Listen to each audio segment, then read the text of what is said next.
I can have fit. Yeah, so some stuff's in the works in that side. We're hiring massive, so we can kind of push that. White background, we're testing it today on our end. Hopefully, it's gonna be good. So what's and I'll kind of bring you guys to the process and want your kind of your everybody's thoughts on the next kind of steps. And how we're gonna do it as well. But we're thinking how it's gonna work is you're gonna photo in the background when they upload to your phone or in that background bottom left. They'll then white out the backgrounds. You can go in there and then check them if you like them. At first, they're gonna be kind of wonky, I'm guessing. You can then unwhite background them, and then you can then upload the ones you like to us. That's the thought process we have. So you don't have to actually go in and then make like is our whole goal is bring how can we get the items uploaded as fast as humanly possible to us, right? That's kind of like the biggest thing we have and like our main objective. So if we can do that with having it all white background in the back end, hopefully it should speed that up dramatically. That's the thought process at least. Cool. Got enough people on right now. How's it going, everybody? Thank you for coming this Tuesday. Sorry about last week. Had some random stuff pop up that I had to deal with. Other than that, um, let's get rolling. So one thing about doing is try to speed everybody's see what's going on with everybody each week. Trying to talk to people, see what's happening. Hopefully everybody can learn from each other as well. If you guys want to go over anything, put them down in the comments. Like always, we can go over these sections. There's probably a topic for each week. Same things before. Other than that, we are doing pretty good. Does anybody have any bottlenecks that they're seeing in terms of their sourcing, product, building it out as well that we want to go over right now? Or we can just start jumping into people's businesses and seeing what we can see what we can do. No. Cool. Let's go. Tatiana, how are you doing this week? Doing good. Awesome. How's your listings been so far? How many are you doing roughly? I know you guys about 40 a day for a while. Well, we were doing 50, but then for some reason they dropped. I haven't seen a lot of consistency as far as the numbers, and I know they've had some staffing issues over there. So, they're kind of working through that. So I reached out to them again today and said, when can you get, because right now they're doing between like 25 to 30. So I reached out back to them and asked them again, because I know they're supposed to have 2 VAs working on mine, and I don't know if they do. So that has kind of been an issue with, like HAMMOQ, because there hasn't been consistency. Okay. Yeah, no, definitely. Let me see what's going on with that side too. Yeah, well, and I know they're growing, so they've had some issues with staffing. They did tell me that they had some growing pains, so I'm being patient, I guess. Definitely. We're trying to staff up dramatically so we can get probably 2 to 3x the amount of staff, and then try to bring some more like a machine vision on as well. So we should be moving pretty quick on that. So make sure you get 2 people on your account, because that's what the average is, about 25 listings per person. So depending on how many listings you guys are doing a day, that's how many staff you're going to have on your account. They might be sick, they might be out. So hopefully we can get you guys back up to that 50 a day speed range. Yeah, my goal is to get up to 100, and I haven't been able to do that yet. Okay. And I know I told him I don't want to do it like in one day, because there's no way I can keep up even proofreading the drafts, because that takes a little bit of time on my part. And, I said gradually we'll kind of go up, like 10 at a time or 5 at a time even. So, we kind of struggled with that a little bit. And then what kind of items are you doing? You guys are doing liquidation, correct? No, actually that didn't work out very well for us. The lots we got were not good. Like probably about 50% were throwaways. So we decided that's not the model we want to pursue anymore. We tried like probably four different types of liquidation lots, and we didn't like it for our model. So we're still doing storage lockers, and we're doing like thrifting through Goodwill, and I'm getting stuff on goodwill.com online and going and picking it up locally here, just kind of making it my priority to fit that sourcing into my schedule. And that's kind of the whole idea, is to free up some time so I can do more of that. And then in terms of the liquidation, can you kind of give everybody like what happened to it? Like in terms of that 50% throwaway, is it just 50% bad broken products or too cheap to list online? Combination. There was a Nation. lot of broken, a lot of stuff that, wasn't worth for us to sell. Mm, I mean, some of it I'm still taking pictures of, because there was quite a bit all at once. And we were gone for a week, and one of the boxes we got was delayed by the storm, so we didn't get it in time. So I didn't get a chance to take pictures of it. So I'm still kind of going through that last box. And mm, we got a box of toys, and that was a lot of damaged items. Clothing was pretty decent, but it wasn't the type of clothing that I'm interested in selling.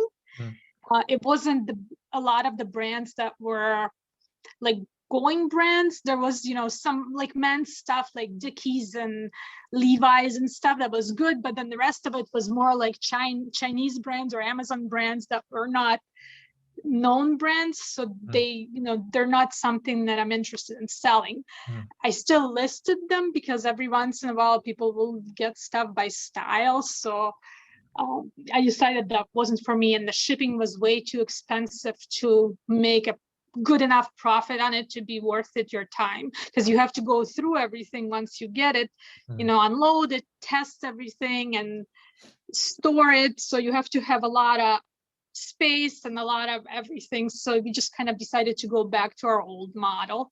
mm, And the storage lockers have been working out well. There's been a lot of them in the area. They've just been really expensive, going for a lot of money. So mm. we haven't done it for a month and a half. Plus, I think I burnt out a little bit in January because we bought quite a few. Yeah. And know anything about that, it's not as glamorous as it is on TV. Yep. Any of the clothing you get, you have to like wash because everything is dusty, dirty. People don't take good care of it. Yeah. So I was doing like 10 loads of laundry a day. Time consuming for sure. Good call on kind of dipping out of that model for sure. Because especially on those, we'll talk about like those items that you're getting the Amazon basics. We're do seeing a lot of that. For everybody that's gonna do liquidation or try to do liquidation, you have to find out a good model, get rid of that stuff that is not eBay worthy, right? So eBay worthy we like is kind of what Tatiana says is people are searching by brand and then maybe a style a little bit. So you guys got to figure out how to do that. A good way to do it is copy Crazy Cowboys or a similar bins location if you guys want to do that. But again, it's a lot of headache and it's a lot of work. We don't have our office that we have right now is not set up for people to come in. It's more of a business type of an office where I do have storage. Mhm, When we started, we were not looking for the warehouse space, and we're in the 5-year lease, and we're in the second year, so we can't like get out of it really, and we don't want to take on another space because it's too expensive in this area yep. to rent anything. So we're kind of just doing what we can. I'm still going through and reorganizing my inventory, putting all the clothing in boxes and stuff like that. So it's a little bit of a mess. Yeah. Understand. In terms of that, I know when I had a warehouse, you can go up, but you can't go down. So what they're gonna do is they're gonna try to you can go up if you find a warehouse that's owned by the same owner, you can then go up in space. They'll then transfer that lease over to that bigger space, but you can't go down in space. They want to upgrade you, and then you keep in that same lease, but it's an option. I would ask your broker, see if you do want to move up, you can then go see if they have a similar space you're looking for in that under that same owner. Just a thought Yeah, process. this company won't because it's attached to a manufacturing facility, which Mm, is they just built it out in their space. They didn't need the space, so they won't have anything. It's just more we're kind of testing out and seeing what's in the area. We haven't been able to find anything that we could add on top of what we have to be able to have people come in here and even do like a garage sale type of a model, like yep. once a month or whatever. I know people do it out of their garages. I just don't want to do it in my house. Yeah, understandable for sure. Cool. Awesome. Thank you, Tatiana. Uh-huh. Cool. So Lloyd is asking, just caught the last of the photo room comments. Will this be operation be on HAMMOQ? Yep. So if anybody joined a little late, I was talking to Scott about this. We are adding a white background feature into HAMMOQ, the application. So we're gonna do is you're gonna photo them in the background of when it uploads in the background, it's gonna white out the background. You can go into that edit section and then find the ones you like. It's gonna be beta first, so give it a test. We're testing it today. And then it should be up maybe end of this week, maybe early next week, depending on how the development process goes. But it's something extra we want to add on to it. Again, our goal, however you guys think we can do this, is our goal is to speed up as much processing power as you guys are doing. Anything extra we want to kind of automate and kind of get rid of. The more we can get rid of, the better in general. Paying for a photo fuzz. It's not bad. Yeah, Flipping Face says playing for photo fuzz. How about the Android app? Tatiana, yep, Android app. We have 2 Android people are coming in. We have 2 Android out developers right now. We're going to be moving quicker on that. So it should be up a couple weeks. Android's just everybody in the US, majority of the good developers are US. They're all Swift and iOS. Android is a little bit hard to find, even though it's a more diverse category. More people are in more overseas people are into it. Okay, Alex, I was discussing with Goodwill sourcing online. Yep. So I was volunteering to be getting paid at about $100. Gave him some critical feedback. Any deal with test rollout? We're burning through liquidation pallets and Feb as today really worked out our sales. We need more inventory. 100%. So Alex, we were planning on doing it, but we just ran out of staff. Just the listing portion. We're staffing up that just dramatically. So we want to focus on that until we move on to the Goodwill. But anybody wants to do it, it's a great opportunity. Kind of what Tatiana was talking about as well.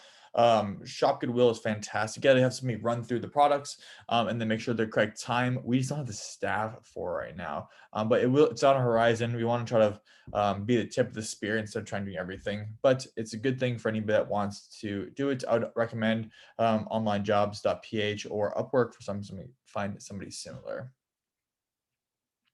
And with Android, photo room has been a pain, 100%. Yes, Ty. Typically landlords will allow the tenant to leave their lease early if they can find another tenant. If the space isn't owned by the same person, warehouse, warehouse, the bill go up. System landlords speak. Yep, 100%. Awesome. Yeah, no problem, Flipping Fave. That's the whole goal, right? Our whole goal is to really start moving and help as much people as can out on listing and everything. That's our whole thing. Here we go. Sweet. So I know a lot of people are in liquidation. Again, I'll just go kind of through sourcing center now. The one biggest thing that helped me out is being differentiating your offer on sourcing. However, you're getting your products, focus on a different way, something that's kind of odd, different, or a new stream that you can get your main products. However, you're getting your products, figure out the upstream effect, right? So what's really kind of helped? I can just run through this real fast. The whole eBay especially comes into 2 categories. One, pushing as much products we possibly can through a system, and then uploading them. So what eBay is, the baseline of eBay, if you take it to like the bare knuckles or the bare bones, it's basically a website or a location where you're just putting data into, right? They're pushing up the traffic to you. That's about all eBay is. Amazon on the back end, there's a lot more stuff to it. We'll get into Amazon as well. Unless you guys want me to go through Amazon, hopefully that could be a system that we are working on processing Amazon and putting in the right locations, especially. So I can't stress this enough in terms of sourcing, and we can dive into other people's businesses in a second. Find think about how everybody else is doing it and think differently. That's going to give you the biggest thing. Or you have to either think differently or think at scale. Those are going to be the 2 ways to get a bunch of product up, and then your systems have to be even better at scale. So we kind of talked before, consignment shops. We've seen in consignment shops after 90 days, people need to get rid of the product. They're going to drop the product. What we've been seeing is people are buying consignment shop items for $1 per unit, which is kind of unique too, right? So what's happening is they're going through and they're getting, after 9 days, they're getting consignment items for $1 or less. So they can buy scale. They're just saying, hey, put it out, I'll pick it up. Something super easy. What we're also seeing on this, again, what we've been talking to a lot of nonprofits, we're talking to a bunch of these right now to bring their items online. But what we're seeing is a lot of these nonprofits, they get a lot of donations in, but they don't want to do reselling because they can get more items or they can get more money through donations or more if they fundraise, they'll get more money through fundraising than they will reselling. So a good option to even get more inventory if you guys are struggling in inventory or you need kind of an automated process. Pick up a nonprofit, right?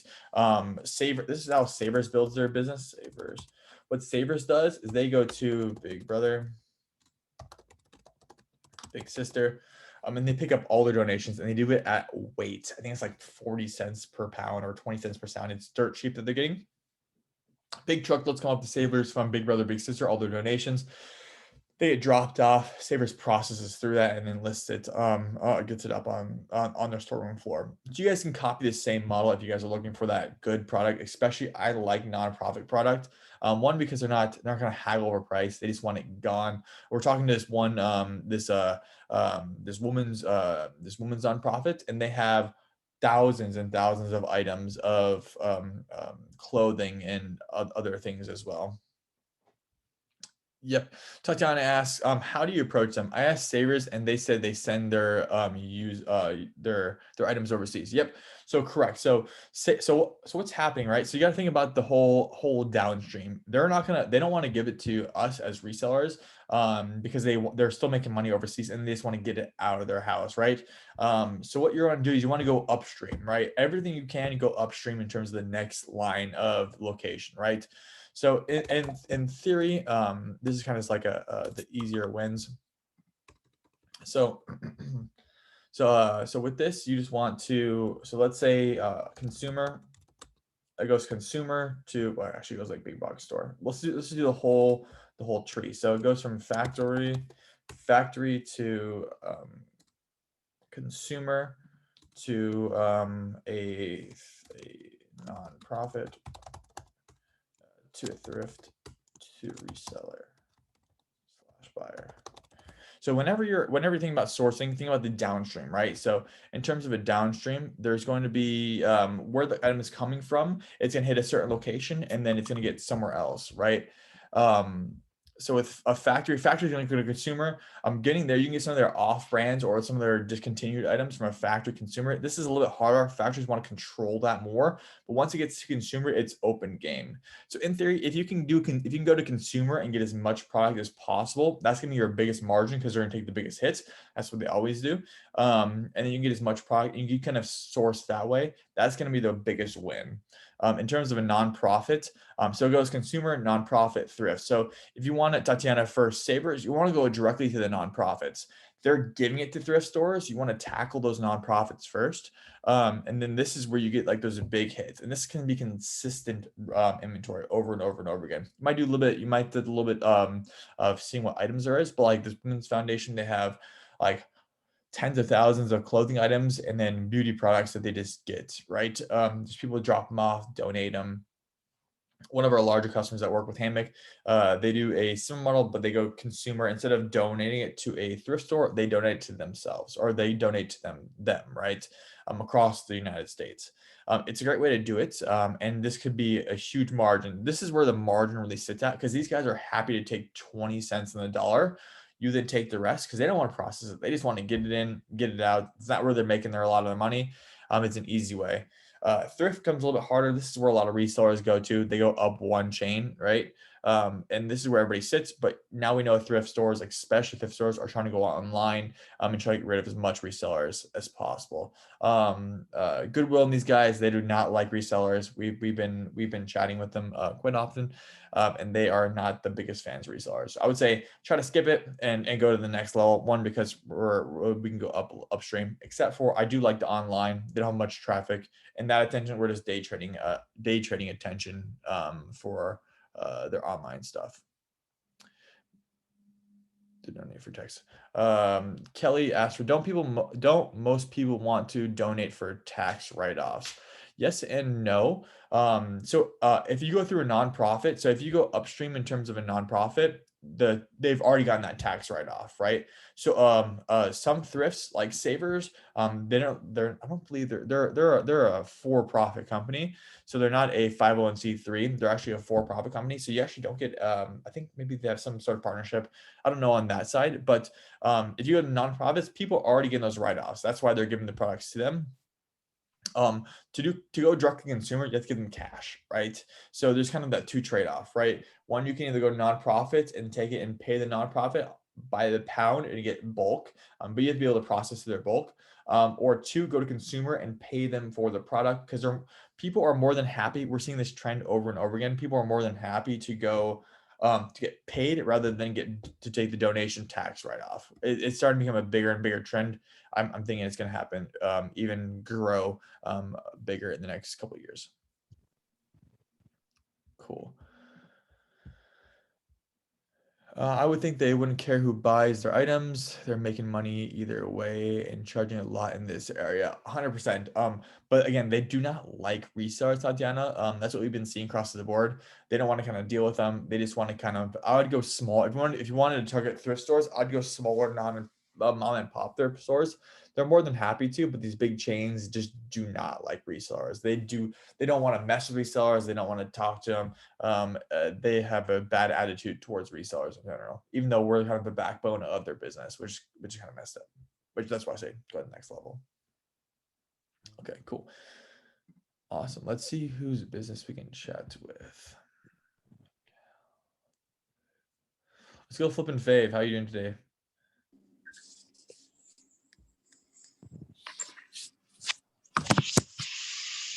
Hey guys, good to be here. Sorry, I do tech support. I work for a bank, so they got me doing a trouble ticket, but that can wait. This is more important. Definitely. So, kind of give us a background. What are you selling right now? What platforms are you selling on? Oh man, I got a nice story. It's great. Check it out. Shoot. So I was doing Amazon to eBay, and then PayPal blocked me because I was making too much money. Okay. So I had to wait and to get on eBay managed payments, which took forever. And I finally got on it, and I started selling shoes right away. Mhm. So I got a 10 by 10 storage. It took me a while to decide what shelf to use. So I got that, I got that down.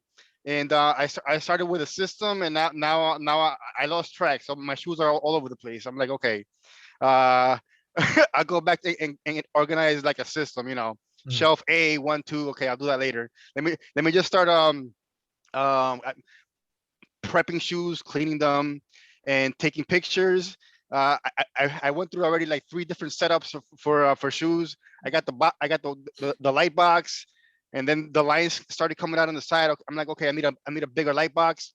Then I said, no, let me just get like that fabric with the lights. So I did that, and then I was like, it's not coming out too great. The white background is like, it's horrible. Mhm. It's coming out like gray. And then I started playing around with okay, let me get a light on the top, a top light. So I got that. Um, I'm paying for this photo fuse to make the white background. It's working out pretty good. Nice. So let's go back to that eBay to Amazon. Were you doing drop shipping, or how were you doing that? I was using AutoDS. Mhm. Just and doing that. It was going good, but then I got blocked right away. Mhm. This is for everybody. There's two kind of black hats. Obviously, they're taboo against eBay. You can buy eBay accounts, and you can buy actually PayPal accounts, or even register a PayPal account under a separate a business address. Um, so there's kind of like two hacks. If you guys ever do have an instance with eBay or with PayPal, you can definitely buy them. Run a VPN. It works. You can kind of source around this, but that's kind of a black hat method. Just kind of keep it on the DL. Yeah, I have like 20 PayPal accounts, but I don't need them anymore. Yeah. Oh, so let me tell you this. So the first time I went to buy shoes in bulk, Mhm. right? Uh, inside a pair of shoes, I found $4,181. What the hell? Unbelievable. $100 bills, crispy $100 bills. Like the first time I buy in bulk, because I was because Interesting. I was going to Goodwill, Salvation Army, you know, spending like 3 hours going through shoes. I'm like, okay, yeah, this is good, this is good. Yep. And then, you know, and the first time I went to the Goodwill outlets, people are crazy. They fight you over. I'm like, go ahead, take all the shoes you want. Just I'll get whatever leftovers. I'm like, you know, I don't want them that bad. Mhm. But yeah, I started doing that, and I was like, oh, okay. I got this outlet, you know, by the pound. Mhm. So I'm buying shoes by the pound, and it's working out pretty good. You know, some of it you gotta throw out. That's why I said sort. You gotta sort it out, Mhm. and then spit shine and make it look nice, and then take a picture, and then that's where you come in, which, you know, helps me out a lot with the listing. You know, that takes a lot of time. Definitely. No, I'm glad we can help first off. But let's talk about that 4 grand. Holy crap! Was it from the bins or what? Where'd you get it? Um, it's like what do you call it? Where they sell by the pound, like Yeah. whatever you want. Like, so it was like in a big, like, Gaylord, they call it. Yep. Yep. So it was a dirty like size 12 black men's dress shoe. Like, I threw it on the floor because, like, I was like, this is the most dirty shoe. I'll save this for last. And then I picked it up, and I was like, I put my hand in there, and I took it a knot. It wasn't in a rubber band. 3 knots. $100. I'm like, okay, another 100, and then oh my god. That is not. I'm like, that's pretty good. Like, it's a good sign. You know, this is it. This is what I gotta do. Yeah. Damn. That is wow. That's the most money I've ever heard anybody pulling out from A a shoe. home. Yeah, we hear like $20 here or there, maybe 100 if somebody gets lucky, but 4 Gs, that's wild. 4,181, because I took a picture of it, and I sent it to all my friends. I'm like, this is they couldn't believe it. They're like, what? They didn't check? I'm like, I guess not. No one wants to stick their hand, especially a dirty shoe, right? Damn. Wow. Oh my god, lucky. That's fantastic. That's Cool. my inventory. That's my inventory right there. I rented the storage. 100%. That's some startup cash, right? Thank you Yeah, for the startup cash, right? yep. All right, that's awesome. Like, so kind of give us the background. Are you only doing shoes right now, or are you looking to do anything else? And how many shoes are you listing a day? Um. Well, after I buy them, it's a lot. You know, I live in a little studio, and, like, this is filled with shoes, and I'm a one-man show. Yep. So I have to, you know, I gotta clean them. I got my magic eraser, and you know, whatever, like, for the boots. Mhm. And once I sort them out, the ones that are good to list, then I knock them out.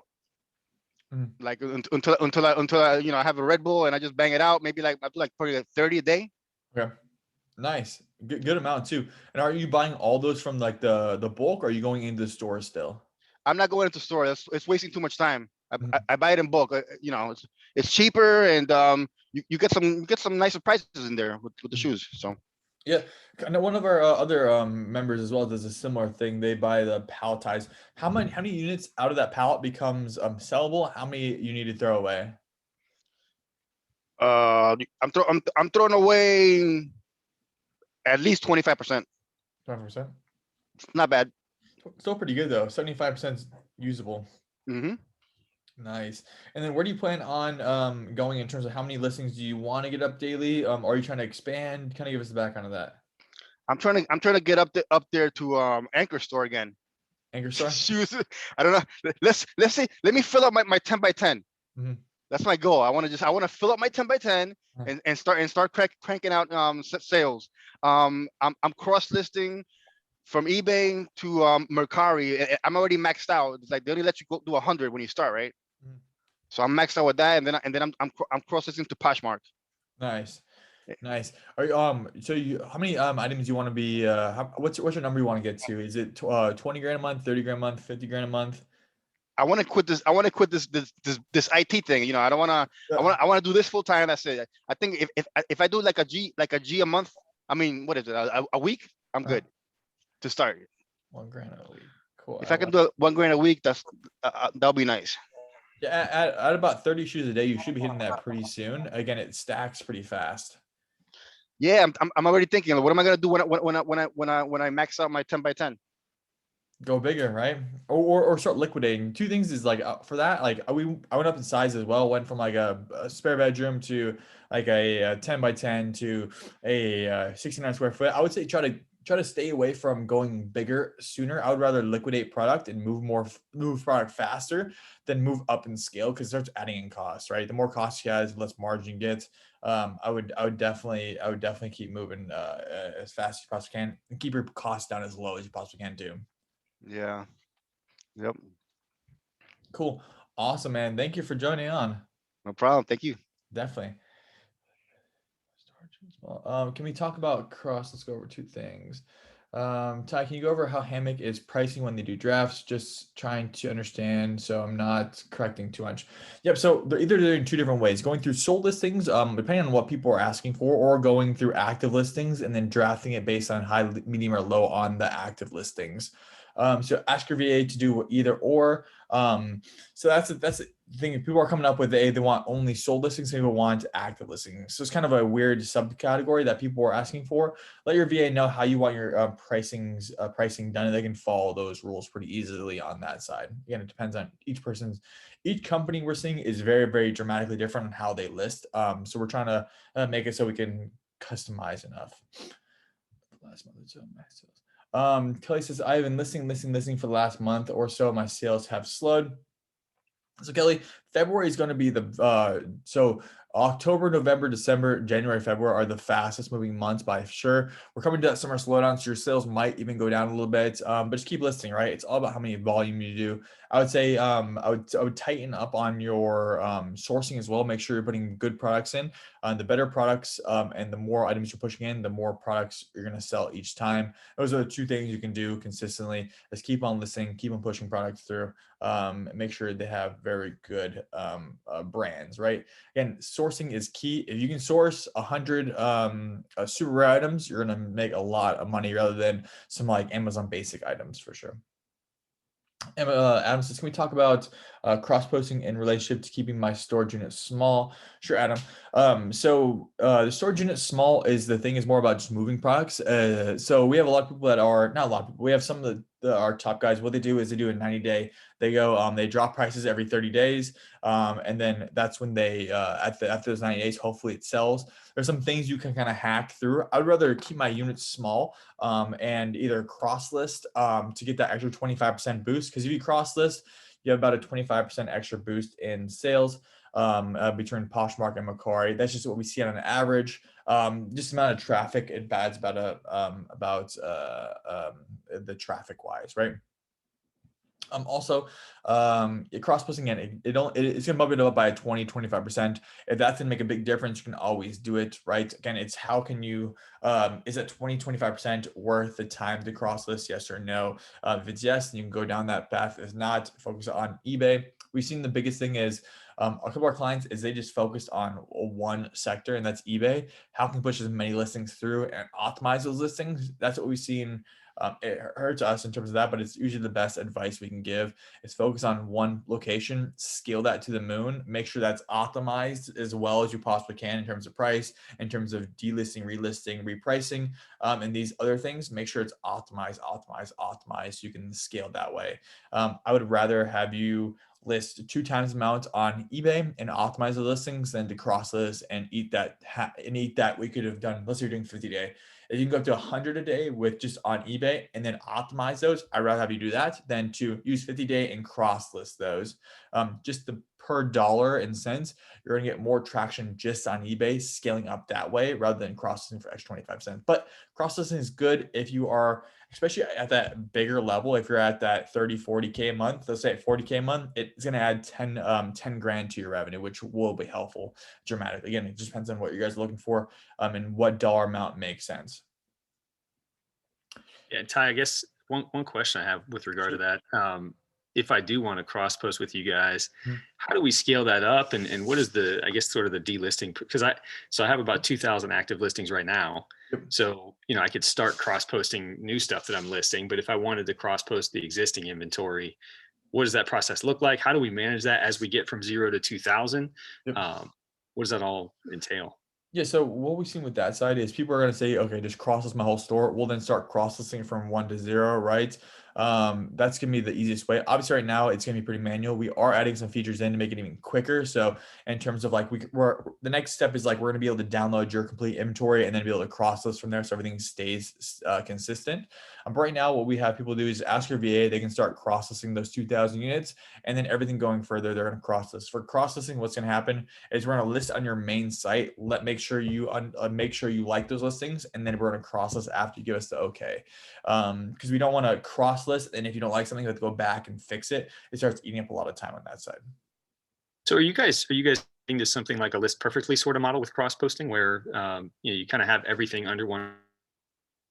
Yeah, so that's what we're shooting for, right? So Okay. yeah, so in terms of like our core product, we're looking at listing, cross-listing, delisting, and counting, right? If when you upload to us, our team's gonna build a listing and build the cross-listing out. We're gonna push it when it gets sold. We're gonna delist it and make sure to delist all that all on one centralized platform, one on a centralized location, and then Right. account for those as well. That's kind of that main core feature we're trying to build out. Obviously, if you look at in terms of like the tech stacks, right? So the big difference between like having again, there's a bunch of processing sites out there. Those are kind of on a singular location, a lot easier to build. The thing is, we have 3 separate locations doing multiple different things. It becomes a little bit harder to build. That's why the timeline is it's a little bit longer. But 100% one centralized location, you guys can scale dramatically. Think of it as as an omni-channel across all platforms. That's what we're shooting for, and it's try to move as fast as we possibly can for that.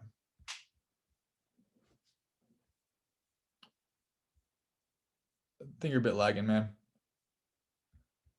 Or am I lagging?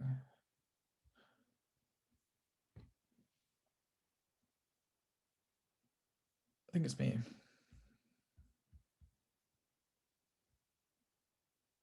No, everybody's back. Anybody hear me? Am I lagging or is Adam lagging? All right, cool. We'll tackle some of these questions. Kelly, I put hard goods on eBay, clothes, shoes on Poshmark. Poshmark. Should I be listing everything on both sites? I put hard goods on eBay, clothes and shoes on Poshmark. Should I be listing everything on both sites? Yeah, Adam dropped. So Kelly, you can only list so many things on Poshmark. But in terms of, I would say, I'm not understanding the question. So I put hard goods on eBay, clothes on shoes on Poshmark. Should I be listing? Yeah, I should be listing it on both sites as much as you possibly can. So if you're on a cross list, you want everything to cross list over. And guys, if you're running 2 stores in terms of 2 eBay stores, combine that into one. It's hampering a lot of growth on that side. Again, we want as much product as we possibly can. eBay, how traction works on eBay is everything's based on a single buy. If you look at your total sales, especially when PayPal is involved, you could see that 97% of your actual sales were a one-time buyer that did not come back. So what that's telling me is that that if you can push things, you need to push as much into your store. They're not going to your store to look around your store. They're going into eBay looking for a specific product or a type of product that they can buy, right? So just make sure that everything's in one location. Tatiana, how do I find nonprofits in my area? Nonprofits in my area. Cool. Yep. So with that's a bit more difficult, to be honest. There's a few ways to do it. Google's gonna be your best way with that. Section it down into kind of the type of nonprofits. So there's like let's just there is like so like in Arizona we have like Helping Hands is like a food bank location as well. Those will have a lot of donations. Like we're talking to one of those ones, Team List with HAMMOQ as well. There's like women's foundations that have a lot of it. Think about what type of items you want to go after and then kind of section down your nonprofits for that find. So if you're trying to do food places, I would even ask food places. We're seeing it Helping Hands, so that's a place in Arizona. Helping Hands is they're kind of like a food bank / location that way. They get donations. A lot of places get a lot of donations. Just call them up like, hey, do you guys what kind of donations do you guys give? Do you guys get any clothing donations? If not, I'm more than happy to give you a box that you can stack up, right? Just keep calling people. This will be the easiest way. Email people. You'll start finding that track and that niche you want. But if you guys really want to go to like a again, in terms of the clientele that we have that has really gone to that 7 point, let's say that mid 5 million figure mark, they have a sourcing method that's different than everybody else. There is I don't think there's any I don't think there's any stores that we work with that have a similar sourcing model to everybody else, right? That are in that 7-figure range. It's all about the sourcing model that they can bring in. If it's going to those nonprofits like Tatiana is saying, or if it's building your own way to go to consumers, or you're trying to do a consignment location as well. Usually people that are in that 7-figure range do not have any. They're not. Except so they're either buying liquidation and running through a crazy cats boys like methodology, as in like taking the best off, binning the rest. That's a method that we see 7 figures. There is having going to consignments and picking up the 90 days. We're seeing 7 figures on that one. Building your own way to get donations or to pay for items at scale. That's another way we're seeing the 7-figure range as well.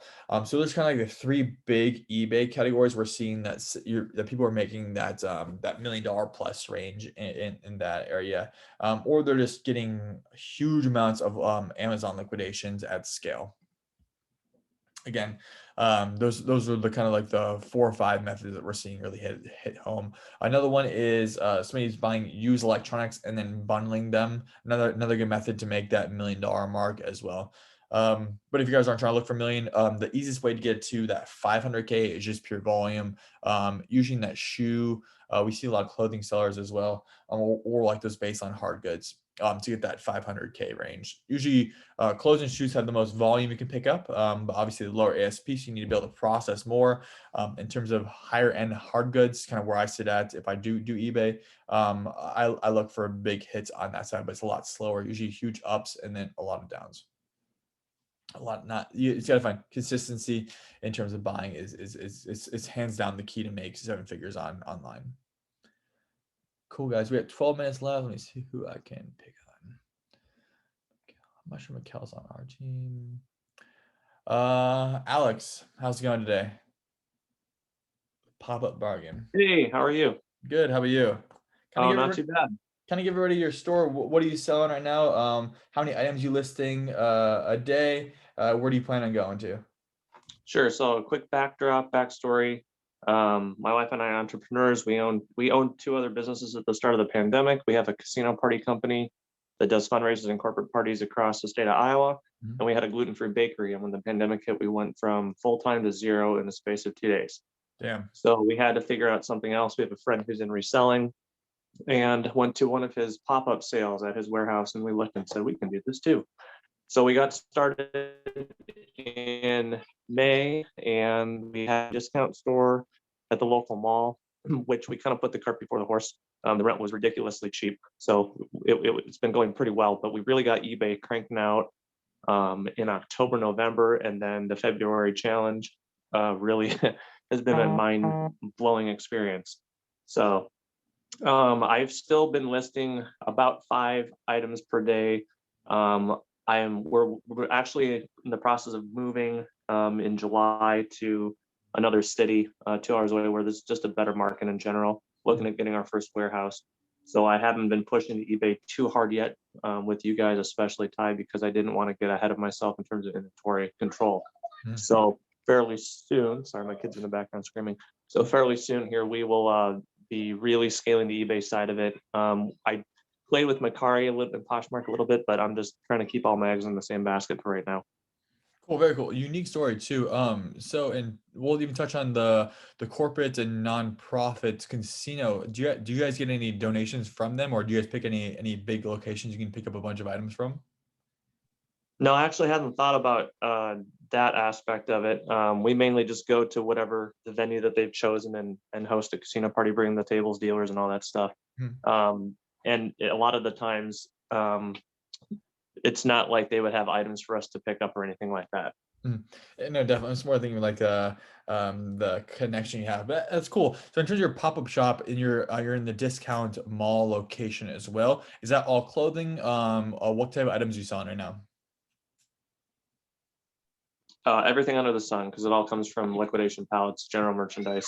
Clothes really didn't do very well for us at the store, because at the time we didn't have a fitting room area, but even if we did, we couldn't let people try them on due to the restrictions and all that stuff. Really haven't pushed much clothes yet on eBay. I have several large boxes full of clothes ready to go. I have the mannequins, actually like 3 extra mannequins that I picked up for really cheap, but excited to get the clothing part started. We just been mostly focusing on the hard goods that come in the pallets. So In terms of, I'll jump on two things. I would say first off, I'd go non-mannequins and do flat lay. Usually helps speed up the process. About sales are about almost the exact same. Just kind of heads up. But in terms of how are you like? Is it bin style where you're getting these massive liquidations and are you just binning it up and then selling it in bins? Or how are you? And also how are you getting traffic to your shop? okay, so in reverse order, my wife is really, really good at Facebook Marketplace ads. Mhm, She had to do that in order to scale the bakery when we had it. mhm. So we've been doing that word of mouth. Facebook groups as well, like buy sell trade groups, have been really, really awesome at getting traffic because honestly, malls are dying and the foot traffic isn't all that good. So we've really had to work hard on getting customers in. We have a bunch of repeats. And then as far as what was your other question? Was it sourcing? Or no, it was Uh, bin. the Yeah, bins. we don't have bins right now because the mall just won't let us. And that's one of the reasons we're moving because we want to go towards the bin method. Right now we just have, mall type fixtures and display racks and whatnot. And we put the stuff out, we clean it up, take the LPN stickers off if it comes from Amazon and slap a sticker price on it. We try actually to price things about 65% of retail. And then we'll have like 25% off days, 50% off days to try to bring people in. So we're still making a profit no matter what, based on our buy cost. Very cool. And then what's your average buy cost of the items that you're selling? It depends. If we get an Amazon pallet, it's between $5 and $6 on average, and that's the stuff that's sellable. Um, I would agree with was the Adam. I think it's 25. Whoever said that, 25 to 30% we end up throwing away. We started making some mystery boxes. I haven't got those ready yet, but like a whole bunch of the cheaper stuff that isn't going to sell, we'll just throw it together. So I don't want to put stuff in the dumpster if I don't have to. Very cool. Yeah, I honestly I love the business model that you guys in. It's kind of like the next wave of doing this liquidation, especially online. You can push a volume through if especially like the more traffic you get, it becomes a traffic game. You can push huge amounts of volume. These guys, the crazy Cowboys, they do a hell of a lot of volume, and they're picking the best stuff up and then pushing the rest through. They're turning a nice profit. We have found that it's better, like the better stuff sells faster on Facebook. So if we get a Target pallet and it's got a bunch of new stuff or shelf pulls or whatnot, that usually sells faster and for more money on Facebook than it will on our store or on eBay. And usually those things are bulkier as well. Very cool. Yeah, yeah. Well, for everybody out there as well, like Facebook Marketplace is going to be the biggest player. Other than I think they're going to beat out eBay. Just the traffic we're seeing with them is insane. Like it's wild. Like it's going to be a huge player. It might be Amazon, eBay, then Facebook Marketplace, and then Facebook Marketplace is going to overtake eBay in the near future. Especially if they can really find out how to. I think the search is a bit off, but like other than that, huge amounts of traffic are going through eBay Marketplace, guys. I would say a good thing to jump on too, especially now. Again, Alex, fantastic that you guys are moving that. And are you guys for that? Are you doing individual items you're posting on Facebook Marketplace, or are you doing like you taking a picture of the shelf, a shelf, and then saying, hey, this is what we have, come in. Kind of both. When we put new inventory into the store, my wife will take photos of the shelves and whatnot, and maybe say, "Hey, here's a blood pressure monitor," but on the shelf is like 16 other items in the picture. But then for the bigger ticket items, it's all individual. It's a balancing, juggling act of reading through messages. We use the app called Trello to make whiteboards to keep customer orders straight. It's the best app that I've used so far that kind of keeps information in the same place, just as a tip for anybody who's looking for that. But yeah, it's individual posts, individual responses to buyers. We stopped just responding to people. We say, yes, it's available. When would you like to come pick it up? Tell me a time. And if that person doesn't respond, it's right, move right on to the next person because we don't have time to sit around. Yeah, 100%. Even on that side, we're kind of like on the roadmap, guys. Like we see a lot of that, like trying to message people and being like that first contact. Huge bottleneck for everybody in general. A good idea with the template tag. So I'm guessing, Alex, you can correct me if I'm wrong, but basically you've messaged. This could be helpful for everybody. These messages that you're seeing on average come in, you are you're templatizing the ones you're getting the most, right? You're saying, okay, I get this message if is it available question, and then I'm gonna templatize that, and that's gonna be sent out, correct? Yes, now we of course manually have to either copy and paste it or we just have to type it in. But yeah, we try to keep the messages exactly the same across the board. So, you say, hey, is that scooter still available? And I'll say, yes, it is. Thanks for getting it. Thanks for getting a hold of me. It absolutely is available. When can you meet to pick it up? Or if it's deliverable, I said I can deliver within this many miles. I mean, it's all copy paste pretty much to each person.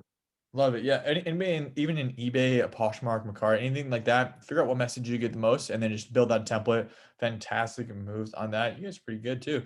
And then I had a question. In terms of delivery, what do you think the next steps in delivery are? And what about how what does the item have to be in terms of total cost for you to deliver it? And then are you delivering it or are you getting somebody else to deliver it? Or are you shipping it via UPS or FedEx? So if we're talking about Facebook, I will deliver anything that's large and huge. I have a van. I have friends with trucks. For example, we have like a truck bed cover actually that we're trying to sell. Bigger, heavier items, obviously, a lot of people don't have the vehicle power to come get it. So that's fine. If it's a large enough ASP, then I won't charge delivery. If it's something smaller, somebody's disabled, they're afraid of COVID, whatever the reason is, I'll deliver it. I usually charge a small fee if it's in town. I try to stack up deliveries onto the same day so I can just make a route of it. And then what was the other question? I'm sorry. ASP, you kind of touched on, oh, do you ever use like UPS or FedEx or those guys, or is it kind of like you or your friends to do the big stuff? No, it's just always been in-house, I guess. Cool, awesome. And then do you want to give everybody your store, or you want to keep that secret so we can check it out? Oh, eBay store is Pop-Up Bargains. It's not complicated. How about your in-house store?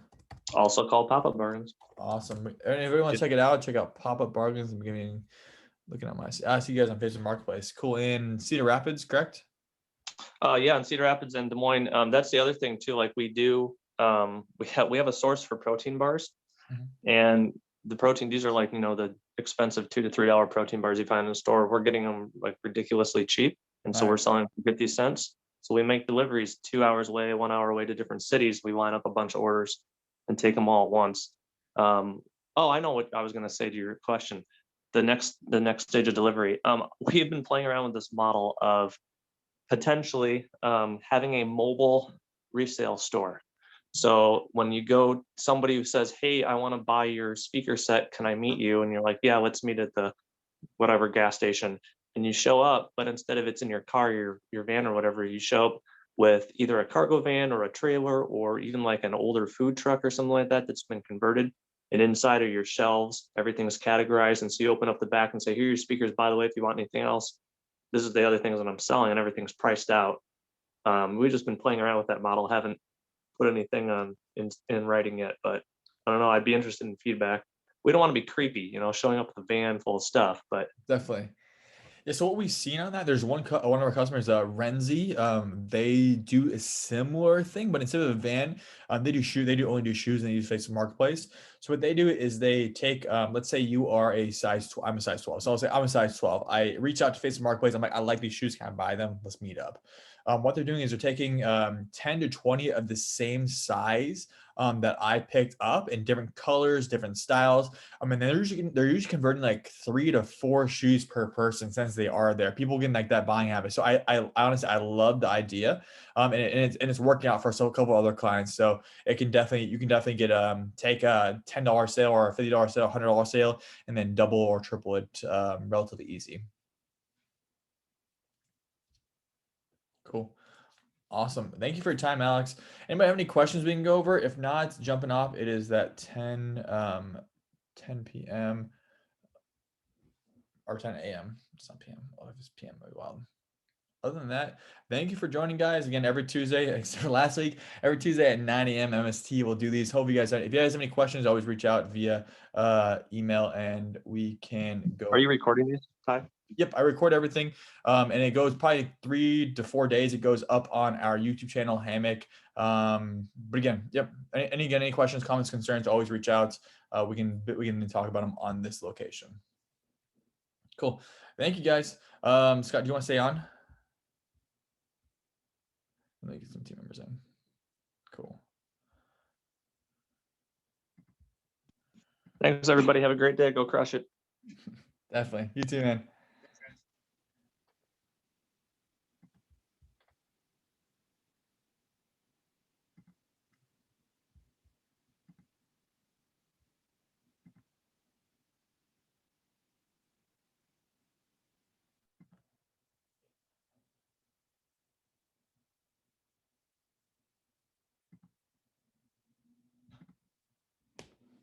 Cool.